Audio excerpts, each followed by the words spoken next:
이제 가끔 이 몸이 좀 안 좋을 때 병원을 가죠.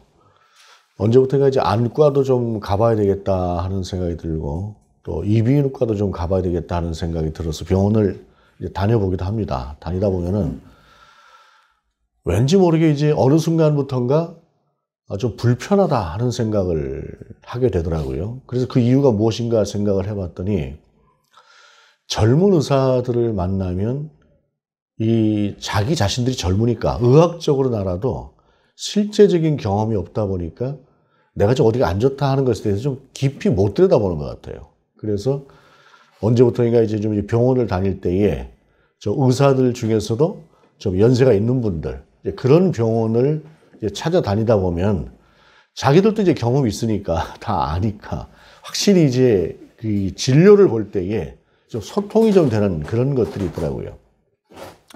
그래서 이제 요즘은 병원을 다닐 때에 뭐 이제 특별히 감기약 같은 정도를 뭐 찾으러 가면 몰라도 그렇지가 않을 때에는 좀 연륜이 있어 보이는 그러한 의사들이 있는 곳으로 병원을 다녀보게 됩니다. 그런데 이제 그러다 보면 한 가지 거기에 또 맹점이 또 있는 경우가 있어요. 그것은 뭐냐면 나름대로 그 분야에서 수십 년 동안을 이 의사로서 생활을 하다 보니까 자기 나름대로 어떤 전문성이라고 하는 것들이 있고 그것을 좀 지나치게 믿는 그런 면들이 있어서 이게 내가 볼 때는 좀 아집이 아닌가 생각되는 좀 그런 면들도 가끔 보일 때가 있어요. 물론 그래도 연세 드신 의사들이 좀 낫다는 생각을 하면서 다니긴 합니다만은 사람이라고 하는 것이 경험이라고 하는 것은 대단히 중요하죠. 경험이라고 하는 것을 해보지 않으면 사실상 이해를 하지 못하는 면들이 참 많이 있습니다. 물론 경험이라고 하는 것들이 때로는 반대적인 내가 해봤어, 나도 해봤더니 라고 하는 좀 반대적인 면들을 가져오는 것도 사실입니다만은 그러나 좀 상식적이고 기본이 갖춰져 있는 분들 같은 경우에는 경험을 한다고 하는 것은 상대를 이해하는 데 많이 도움이 되는 것 같습니다. 그럼에도 불구하고 또 많이 안다고 하는 것이 아집이 되는 경우도 있는 것 같아요. 저도 어느 좀 신학을 늦게 시작했다 하는 생각을 했지만 가만히 생각해 보니까 설교 사역이 벌써 29년을 했더라고요. 만 29년. 그러니까 30년 가까이 되는 것이죠. 1994년부터 시작을 했으니까. 그런데 그렇게 시작을 해서 지금까지 오다 보니까 저는 그런 생각이 들어요. 처음에는 뭘 좀 아는 것 같이 시작을 했는데 이제는 사실 잘 모르겠다 하는 게 더 많은 것 같습니다. 그래서 더 많은 자료들을 찾아보기도 하고 합니다. 물론 그 30년 전에 비하면은 비할 바가 아니죠. 비할 바가 아닐 만큼 분명히 저도 말하자면 전문성이라고 하는 것을 갖춘 것은 사실입니다. 그런데 좀 더 많이 알고 나니까, 좀 더 경험하고 나니까 오히려 모르는 게 참 많다. 아는 것이 많아진 것만큼 모르는 것도 훨씬 더 많아졌다라고 하는 그런 생각을 합니다. 그러면서 필요한 것이 무엇일까 할 때 지혜지요. 그 지혜라고 하는 것이 무엇입니까? 하나님이 원하시는 것이 어떤 것들인가, 하나님의 마음으로 세상을 본다고 하는 것은 어떤 것들일까라고 하는 것들을 생각해 보는 것입니다. 이와 같은 훈련들이 우리 안에 지속적으로 되어 있을 때에 우리는 가장 선하고 가장 온전한 지혜를 갖게 된다라고 하는 것입니다. 중심을 잡고 살되 많은 부분에 열려있는 그러한 삶을 살 수 있는 방법이기도 합니다. 물론 이제 말은 쉽지만 상당히 어려워요. 오늘 본문도 보게 되면 좀 그렇게 연관 지어 볼 수 있는 그런 말씀이죠. 16절에 보게 되면 예수께서 그 자라나신 곳 나사렛에 이르러 안식일에 늘 하시던 대로 회당에 들어가사 성경을 읽으려고 서심해. 우리가 잘 아는 것처럼 예수님이 탄생을 하신 곳은 베들레헴이죠. 성경의 약속대로 베들레헴에서 출생하셨습니다. 탄생하셨습니다. 그러나 이분이 자라나신 곳은 갈릴리 근처에 있는 나사렛이라고 하는 그러한 동네였습니다. 그곳에서 공생애를 시작하시기 전까지 예수님은 쭉 그곳에서 자라셨습니다.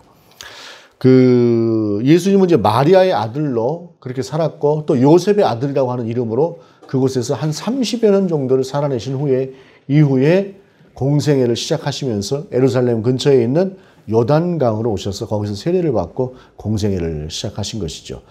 공생애를 시작하시고 언제쯤이나 되었을지는 모르겠습니다만 당신의 고향이신, 말하자면 고향이신 나사렛을 찾아가신 것입니다. 나사렛을 찾아가셨을 때 이미 우리 주님이 이제 공생애를 시작하시면서 그분은 최고의 랍비로 사방에서 대접을 받으셨기 때문에 회당에 들어가서 안식일 회당에 딱 들어갔을 때에 누가 봐도 예수님께서 가르치셔야 되는 그런 위치에 서 있었다고 볼 수가 있어요.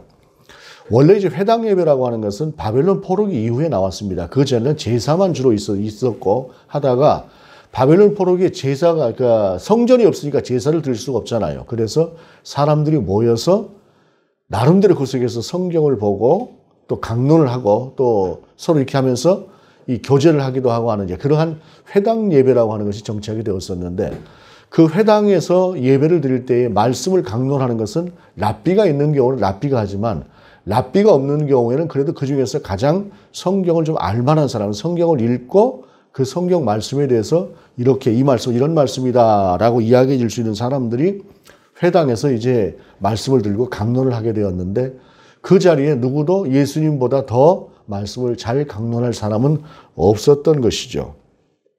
그래서 이제 예수님께 성경을 내드렸어요. 성경이라고 하는 건 이제 두루마리 아닙니까? 두루마리로 이제 돌돌돌돌 말아서 가죽 같은 것에다 써서 해놓은 것이기 때문에 아마 성경 한 권이라고 하는 것도 오늘 본문에 보면 이사야를 보셨다고 하는데 이사야는 66권까지 있지 않습니까? 아마 두루마리가 굉장히 여러 개였을 것입니다. 그 중에 어떤 두루마리를 주님 앞에 드렸는지 모르겠지만 오늘 본문을 보게 되면 이 이사야 후반부에 있는 어떤 그 말씀이 포함된 두루마리를 우리 주님께 드린 것이에요. 우리 주님께서 그 두루마리에 있는 성경의 말씀을 딱 보신 후에 그 중에서 한 구절을 딱 찾아 읽으시는 것이 어떤 것이냐. 17절에 보게 되면 이사야서 61장 1절 이하에 있는 말씀인데요. 선지자 이사야의 글을 드리거늘 책을 펴서 이렇게 기록된 데를 찾으시니 곧 주의 성령이 내게 임하셨으니 이는 가난한 자에게 복음을 전하게 하시려고 내게 기름을 부으시고 나를 보내사 포로된 자에게 자유를 눈먼 자에게 다시 보게 함을 전파하며 눌린 자를 자유롭게 하고 주의 은혜의 해를 전파하게 하려 하심이라 하였더라. 물론 이제 이사야서 61장 1절에 보게 되면은 이 문장 구조는 조금 달라요. 그러나 대체적인 내용은 이러합니다. 그런데 그 말씀을 이제 사람들 앞에서 쭉 펴 읽으신 건데 이 말씀은 바벨론의 포로로 잡혀있던 이스라엘 백성들에게 이사야를 통해서 주셨던 그러한 말씀이에요. 이사야를 통해서 주셨던 말씀이 이제 너희가 이 포로된 곳에서 자유를 얻고 회복되어질 때가 올 것이다 라고 하는 말씀을 그들 가운데 주신 것인데 특별히 내게 기름을 부으셨다라고 하는 기름을 부었다는 이 말씀 속에서 메시아라고 하는 말씀이 나왔어요. 메시아라고 하는 단어가 기름을 부었다라고 하는 그리스도도 마찬가지의 헬라식 표현입니다만은 그 말씀이 나온 것인데 이 말씀이 이후에 분명하게 정리된 것은 이것은 메시아에 관한 말씀이다라고 하는 것으로 후대에 정리가 되기 시작을 합니다. 이 말씀이 처음에는 포로된 이스라엘이 회복될 것이라고 하는 말씀으로 들었다가 이 말씀이 장차 오실 메시아, 더 큰 해방과 더 큰 역사를 일으켜 주실 그 메시아에 대한 기대로 사람들이 이 말씀을 보았던 것인데 사람들이 이 말씀을 들었을 때에 아마도 이 말씀은 누구나 다 이해를 하고 듣고 알고 있었던 말씀이었을 것이에요. 왜냐하면 예수님 당시에 메시아가 오실 것이다라고 하는 생각이 굉장히 깊게 백성들 가운데 퍼져 있었기 때문에 그 근거가 되고 있는 이사야서의 말씀과도 같은 말씀은 많은 백성들이 알고 있었던 그런 말씀이었다라는 것입니다. 바로 그 구절을 우리 주님께서 펴서 말씀하신 후에 뭐라고 말씀하시냐면 21절에 이에 예수께서 그들에게 말씀하시되 이 글이 오늘 너희 귀에 응하였느니라 하시니 이 말씀이 무엇입니까? 내가 그 메시아다라고 하는 그 말씀이에요. 그런데 이 말씀을 사람들이 이해를 잘 못했던 것 같아요. 이때 당시 사람들이 내가 메시아다라고 하는 이 말씀을 제대로 이해하지 못했던 것 같은데 그런데 어찌됐든 사람들의 반응이 보게 되면 22절에 보게 되면 그들이 다 그를 증언하고 그 입으로 나오는 바 은혜로운 말을 놀랍게 여겨라고 말씀하고 있어요. 우리 주님께서 이사야서의 말씀을 가지고 강론을 하실 때에 사람들이 그 말씀을 보고 굉장히 놀랐다라고 하는 사실입니다. 성경 곳곳에 보게 되면은 특별히 오늘 본문 이후에 보게 되면 그 사람들, 그들이 이 32절에 보게 되면은 가버나움에, 여기서 떠나서 가버나움에서 가르칠 때 뭐라고 말씀하고 있냐면 그들이 그 가르치심에 논란이 이는 그 말씀이 권위가 있음이로라 라고 말씀하고 있어요. 마가복음에 같은 경우에는 또 어떻게 표현을 하고 있냐면 무사람이 그의 교훈에 논란이 이는 그가 가르치시는 것이 권위 있는 자와 같고 서기관들과 같이 아니함일러라. 그러니까 우리 주님의 말씀은 보통 오늘날 우리 시대를 살아가는 이런 목사님들의 설교나 이런 종류하고는 전혀 차원이 다른 어떤 권위가 그들 가운데 있었던 것이에요. 동시대를 살았던 서기관들, 말씀을 가르치는 사람들하고 같은 그러한 권위가 아니라 그것과는 전혀 다른 그러한 권위로 그들 가운데 분명히 느껴졌다는 말이죠. 그렇기 때문에 오늘 이사야서를 펴서 우리 주님께서 강론을 하실 때 그 말씀을 들었던 나사렛의 사람들도 그와 같이 놀라움으로 그 말씀을 받았다라는 것입니다. 그런데 문제가 뭐냐면 그 다음에 이르되 이 사람이 요셉의 아들이 아니냐. 대부분의 사람들이 은혜를 받았던 것 같아요. 말하자면 그 말씀의 권위에 놀라고 아 그렇구나 했던 것 같은데 한쪽에서 이 사람이 요셉의 아들 아니냐라고 이야기를 한 거예요. 그러니까 말하자면 한 동네에서 살아났던 뭐 그리 크게 별 볼 일 있는 것처럼 보이지 않았던 누군가가 아니냐라고 이야기를 딱 누군가 던지는 것이에요. 순간적으로 전혀 이때 당시에 그 받았던 은혜나 놀라움이라거나 하는 것들은 사라지고 사람들 속에서 아 그래 그 요셉 아들 예수네 라고 하는 쪽으로 그냥 분위기가 바뀌어버렸다라고 하는 것입니다. 부정적인 한마디가 완전히 그 분위기를 바꿔버린 것이에요. 그런데 우리가 가만히 생각을 해보게 되면 좀 이런 분위기가 이해는 갑니다. 어느 정도. 예를 들자면 그래요. 뭐 요셉의 아들이 아니냐라고 하는 그 요셉이 본문에서 말하는 요셉이 아니라 창세기에 나오는 요셉, 꿈쟁이 요셉의 이야기로 한번 들어가 보십시다. 꿈쟁이 요셉이 10명이 넘는 그런 12명의 그 아들들 중에 11번째 아들 아닙니까? 11번째 아들인데 이 친구가 이제 계속 꿈을 꾸는 거예요. 꿈을 꾸는데 그 꿈을 가지고 아버지하고 형들에게 이야기를 하는데 해와 달과 별들이 있는데 나한테 절을 하더라. 뭐 이런 꿈. 곡식단을 쌓아놨는데 뭐 다른 11 곡식단이 나에게 뭐 절을 하더라. 이러한 이야기로 자기 자신이 굉장히 어떤 그 귀하게 될 것 같은 그런 예시가 되어 있는 그런 꿈 얘기를 하니까 형들이 그 얘기를 듣고 발끈하잖아요. 이놈의 새끼가 뭔데 건방지게 나중에 우리가 그럼 너한테 다 절을 하고 한다는 말이야? 뭐 이런 식으로 발끈해요.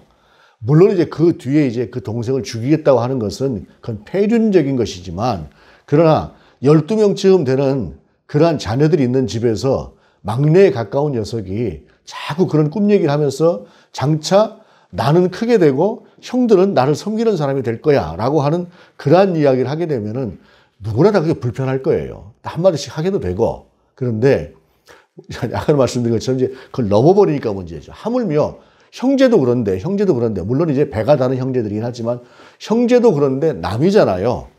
그리고 그 전까지 예를 들어서 예수님께서 나사렛에 사는 동안에 나사렛 최고 유지의 아들이었거나 최고 또 명망 있는 어떤 집안의 아들이었거나 이런 것은 아니었단 말이에요. 그냥 목수의 아들이었지. 그러다 보니까 너나 나나 뭐 이런 생각을 하고 있는데 아 지가 뭔데 저렇게 하는 그런 시기심 같은 것들이 그들 속에 발동을 했던 것 같아요. 그러면서 지금까지 받았던 은혜가 완전히 사라져버리는 것이죠. 전에 그런 적이 있었습니다. 벌써 몇 년 되고 이제 코로나 이전이니까 목사님들하고 같이 이제 저 아래쪽 지방에 그 성지순례 겸해서 이렇게 한 바퀴를 돌았던 적이 있어요. 노회에서 행사라.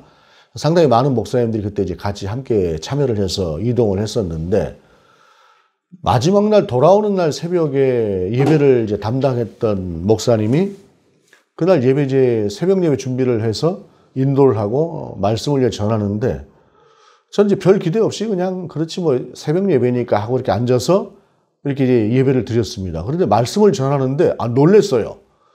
아니 저분이 저 정도의 말씀을 전하는 실력이 있었나? 뭐 말씀을 이제 실력이라고 하니까 좀 그렇긴 합니다만은 제가 깜짝 놀랐어요. 그러고 나서 나중에 얼마 시간이 지나고 난 뒤에 그분 주위에 있는 목사님들에게 나 그날 놀랬다고 그 목사님 설교를 하는데 그 대단한 실력자대요. 그렇게 이야기를 했더니 대부분 그 주위에 있는 목사님들 반응이 별로예요. 제가 볼 땐 굉장히 놀랍게 설교를 하신 건데 그 주변에 있는 목사가 뭐 그까짓 거 가지고 하는 건데 제가 그때 살짝 느꼈던 느낌이라고 하는 것은 뭐 그 사람이나 나나 뭐 이런 생각을 하는 것 같다라고 하는 그런 생각을 했습니다. 가까이 있다 보니까 더 그랬던 것 같아요. 그런데 사람이 어떤 그런 고정관념이라고 하는 것을 갖게 되면 제대로 보이지 않는 것들이 참 많습니다. 분명히 이 사람들이 큰 은혜를 받았어요. 그 놀라운 은혜를 받고 그 권능에 놀라고 하면서 은혜를 받았는데 순간적으로 이 사람이 요셉의 아들 아니냐라고 하는 그 한마디에 그 모든 것들이 받은 바 은혜가 날아가 버렸다고 하는 사실입니다. 마음이 다치는 것이죠. 그들의 반응이 굉장히 냉담했던 것 같습니다. 그러자 주님께서 이렇게 말씀을 가지고 오세요. 23절에 보게 되면 예수께서 그들에게 이르시되 너희가 반드시 의사야 너 자신을 고치라 하는 속담을 인용하여 내게 말하기를 우리가 들은 바 가버나움에서 행한 일을 내 고향 여기서도 행하라 하리라 라고 말씀을 합니다. 이 이야기가 뭐냐? 의사야 네 병이나 고쳐라 라고 하는 말이에요. 의사가 이 사람 저 사람 병을 고치겠다고 할 때에 그 의사가 예를 들어서 뭔가 질병을 하나 안고 있으면 그냥 네 병이나 고치고 나서 환자를 고쳐라 라고 하는 식으로 어떤 있는 그 속담을 가지고 오면서 당신이 여기 오시기 전에 사역을 하셨던 그러한 치유 사역들, 특별히 가버나움이라고 하는 것은 이 갈릴리하고 거리가 이 서울에서 인천 정도 거리보다 조금 더 가깝다고 할 만한 그러한 정도 거리예요. 그러니까 그대로 보게 되면 가까운 거리는 아니지만 소식은 충분히 들을 수 있을 만한 그러한 거리죠. 사람들이 예수님께서 가버나움이라고 하는 곳에서 역사를 일으키셨던 그러한 내용을 들어서 아는 것이죠. 귀신 들린 자를 고쳤고 많은 병자들을 고쳤던 그러한 이야기를 들으면서 그래 네가 그렇게 권능이 있다고 한다면 한번 여기서도 한번 해봐라 라고 하는 마음을 그들이 가지고 있었다라는 것입니다. 그런데 이 마음이 달랐던 것 같아요. 그것은 뭐냐면 당신이 가버나움에서도 그만한 일들을 행하셨다고 하는데 그럼 여기서도 그 역사를 좀 행해 주십시오. 우리를 치유 주십시오 라고 하는 것이 아니라 말하자면 이런 것입니다. 팔짱 딱 끼고 보면서 너 거기서 그랬다며 여기서도 한번 해봐 라고 하는 그러한 마음이라는 것입니다. 그러한 마음이었기 때문에 예수님께서 그 말씀을 보시면서 그러한 그들에게 두 가지의 이 역사를 이야기를 해요. 그것이 뭐냐면 첫 번째가 사렙다 과부의 이야기입니다. 25절에 보게 되면 내가 참으로 너희에게 이르노니 엘리야 시대에 하늘이 3년 6개월간 닫히어 온 땅에 흉년이 들었을 때에 이스라엘에 많은 과부가 있었으되 엘리야가 그중 한 사람에게도 보내심을 받지 않고 오직 시돈 땅에 있는 사렙다의 한 과부에게 뿐이었으며 열왕기상 17장 이하에 나오는 말씀입니다. 그 말씀을 보게 되면 뭐라고 하냐면은 이 엘리야가 이렇게 얘기를 해요. 아합에게. 이때 당시에 왕이 아합인데 그 아합은 이제 가장 악한 왕이다라고 성경이 이야기를 하고 있는 그런 왕이고 특별히 아합의 아내였던 왕비인 이세벨은 정말로 성경의 역사 속에서 이만큼 악한 사람이 있을까 싶을 만큼 악한 왕비였습니다.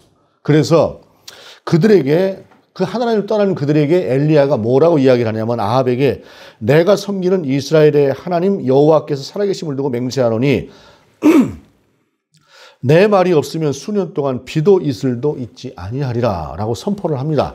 그리고 그리시네가라고 하는 곳으로 가요. 하나님께서 그리시네가라고 하는 곳으로 가라고 하는데 그 다음에 이제 그곳에서 한참을 살다가 우리가 잘 아는 이야기죠. 까마귀를 통해서 먹을 것을 이제 공개를 받아요.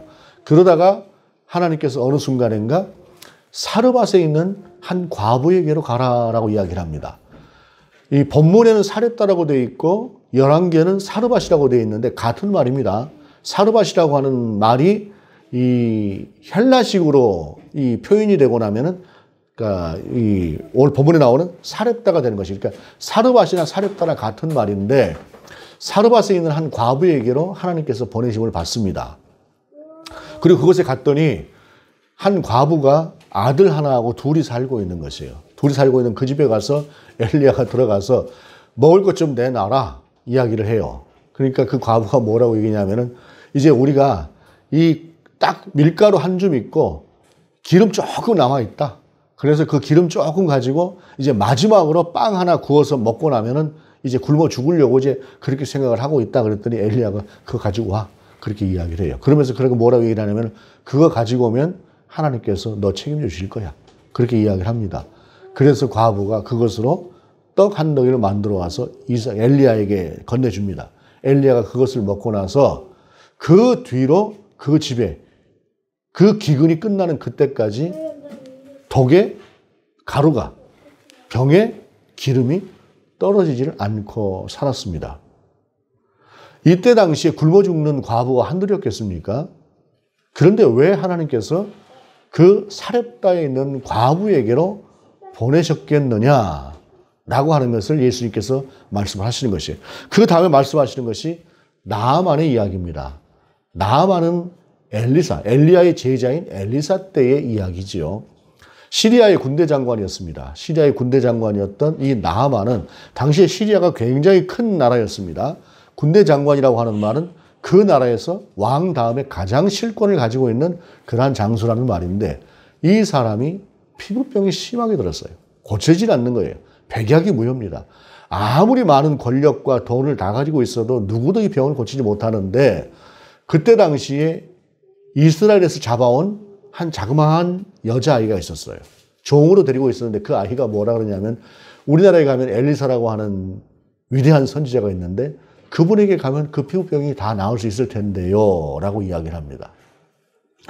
얼마나 그 마음속에서 희망이 생겼겠습니까? 곧바로 왕에게 가서 제가 이스라엘로 가야 되겠습니다. 한 나라, 그것도 그 큰 나라의 군대 장관이니 한 나라로 가는 것도, 이스라엘이라고 하는 나라로 가는 것도 일이지 않습니까? 그러니까 왕이 편지를 써줘요. 이스라엘 왕에게. 우리의 군대 장관이니 잘 좀 해주시오. 잘 치료받도록 해주시라고 친서를 써줍니다. 그 친서를 가지고 이스라엘로 들어와요. 이스라엘 들어와서 왕에게 그 친서를 내보이면서 내가 이래서 왔습니다 하니까 왕이 그때 이제 이 사람들이 이 시리아가 우리를 쳐서 죽이려고 아주 작정을 하고 왔구나 라고 이야기를 합니다. 이게 트집 잡으려고 온 거지 지들이 못 고치는 병을 어떻게 우리나라에서 고치느냐. 말하자면은 뭐 미국에서도 못 고치는 병을 어떻게 우리나라에서 고치겠느냐라고 하는 그런 생각을 가지고 있을 때에 엘리사 이야기를 옆에서 합니다. 그리고 이 나아만이 엘리사에게로 가지요. 엘리사에게로 딱 가는데 엘리사가 그때 당시에 나와보지도 않습니다.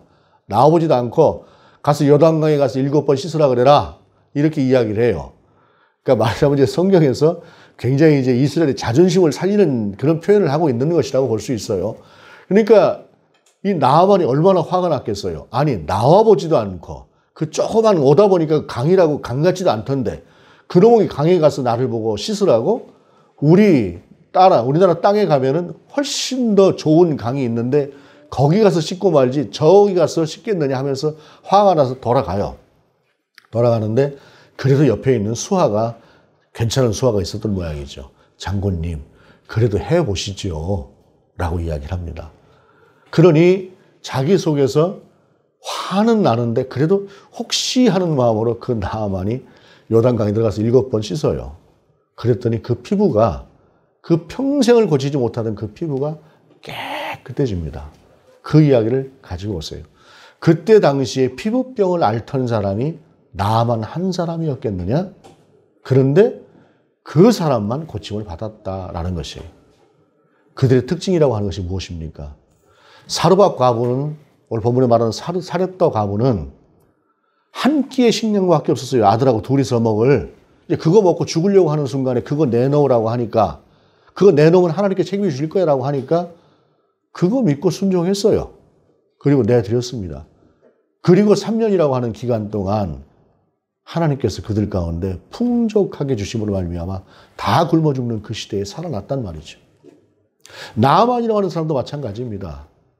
그가 비록 군대 장관이고 가장 큰 나라의 높은 사람이었으나 쳐다보지도 않고 나와보지도 않고 그렇게 괄시하는 것처럼 보이는 그러면서 던지는 그 처방전에 그가 그래도 순종하면서 요단강에 몸을 7번 담갔기 때문에 그가 회복이 되었다는 이야기를 하는 것이에요. 무엇입니까? 너희들의 심령이 이와 같지 않다는 것이에요. 너희들의 심령이 이와 같은 심령으로 나에게 무엇인가 기대하고 바라보는 것이 아니라 팔짱 낀 자세를 해볼 테면 해봐라라고 하는 그 자세, 그것은 하나님을 향한 순종의 자세가 아니라는 것이죠.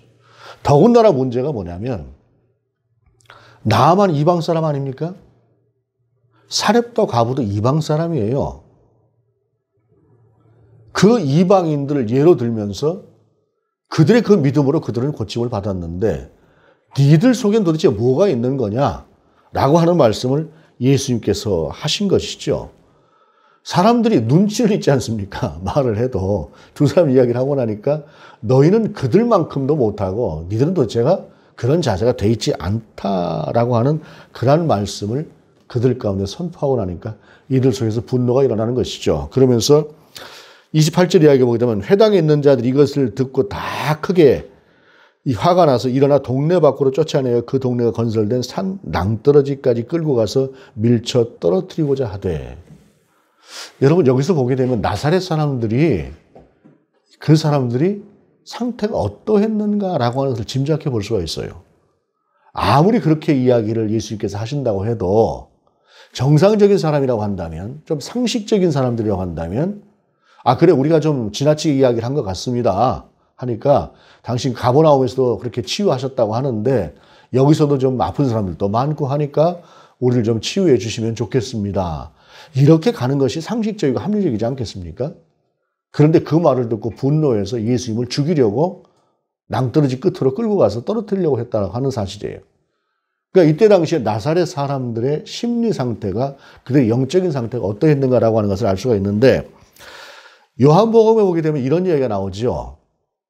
빌립이 그의 친구 나다나엘을 찾아가서 내가 메시아를 만났다라고 이야기를 해요. 근데 그때 나다나엘이라고 하는 사람이 뭐라고 이야기를 하냐면은 나사렛에서 무슨 선한 것이 나겠느냐라고 이야기를 합니다. 이 말이 굉장히 중요한 말이에요. 그것은 뭐냐면 나사렛이라고 하는 동네가 저 변방에 있는 작은 동네여서만 그런 말을 이 나다나엘이 한 것일까? 예수님께서 나다나엘을 평할 때 그 속에 간사함이 없다고 이야기를 했어요. 그 사람 속에.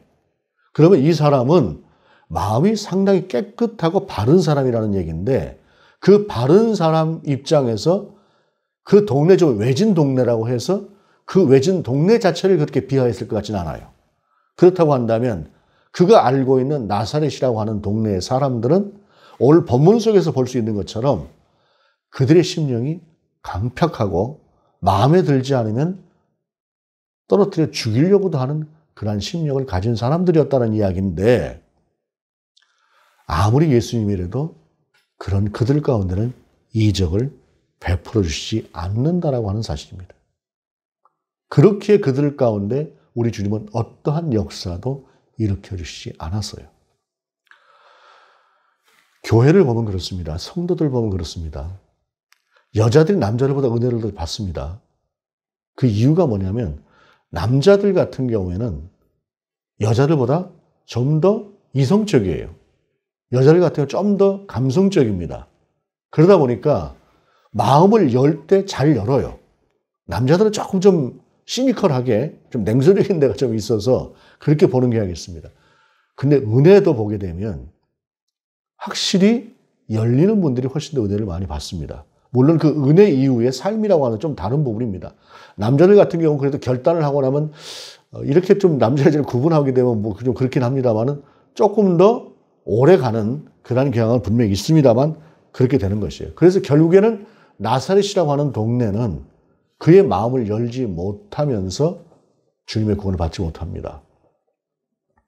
마치 열 처녀 이야기에서 기름을 준비 못한 5 처녀가 잔치에 들어가지 못한 것처럼 그들은 예수 그리스도로 말미암은 천국의 잔치에 초대함을 받지 못하는 그런 상황을 보게 됩니다. 그리고 본문 이후에 그 어떤 곳에서도 예수님께서 다시 나사렛을 가셨다거나 나사렛에서 어떤 역사가 일어났다거나 나사렛에서 어떤 사람들이 주님께로 돌아왔다거나 하는 이야기는 성경에 전혀 나오질 않습니다.